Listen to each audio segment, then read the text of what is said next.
Assalamualaikum warahmatullahi wabarakatuh. Hamdan wa syukrillah amma ba'du. Langsung saja teman-temanku sekalian, pada kali ini kita akan mempelajari mengenai hubungan demokrasi, hukum, dan keadilan sosial di Indonesia. Langsung saja pada materinya. Nah, demokrasi dan supremasi hukum sebagai pilar negara hukum Indonesia. Yang pertama ada kedaulatan rakyat, yang kedua ada pembatasan kekuasaan, dan yang ketiga ada pengendali dan pelindung.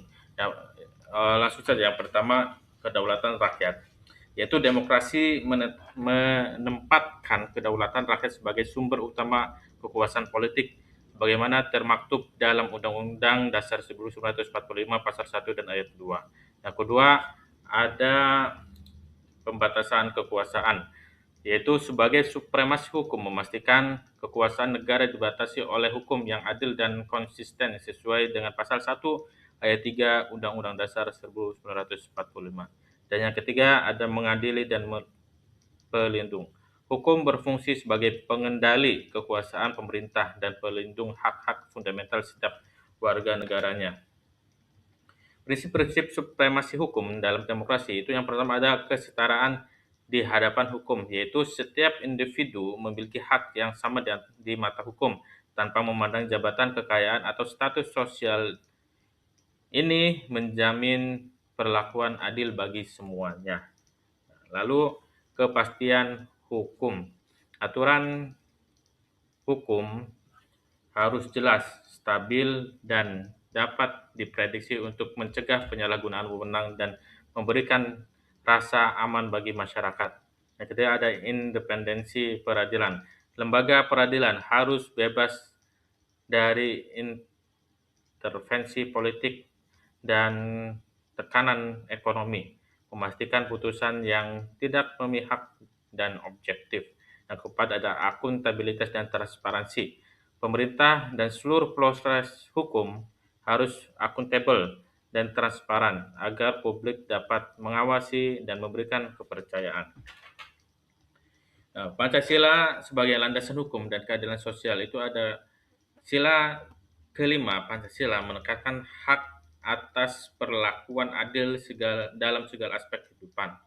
Lalu Pancasila mengandung nilai-nilai demokrasi yang menjadi fondasi sistem hukum nasional, serta mendorong terciptanya kondisi masyarakat yang sejahtera dan harmonis.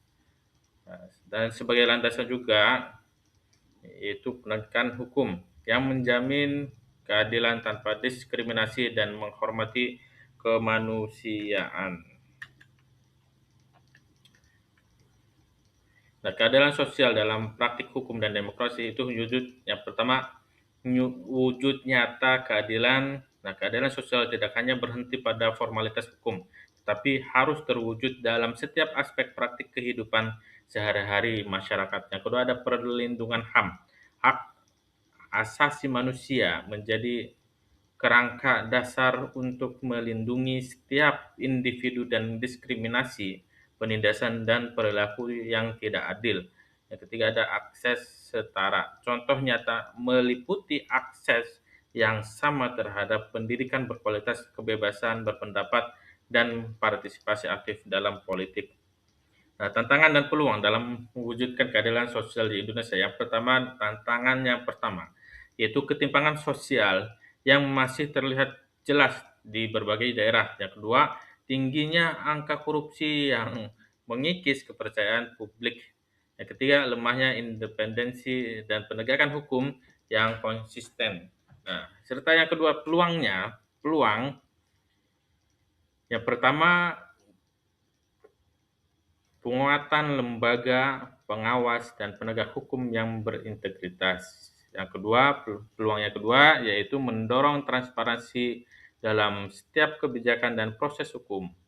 Ketiga, membangun budaya hukum yang menjunjung tinggi keadilan sosial. Nah, kesimpulannya adalah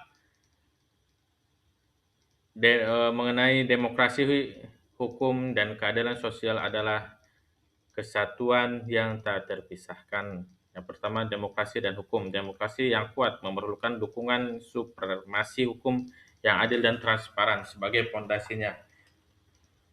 Nah, Pancasila adalah landasan filosofis dan ideologis untuk mewujudkan keadilan sosial bagi seluruh rakyat Indonesia. Yang ketiga, ada tanggung jawab bersama.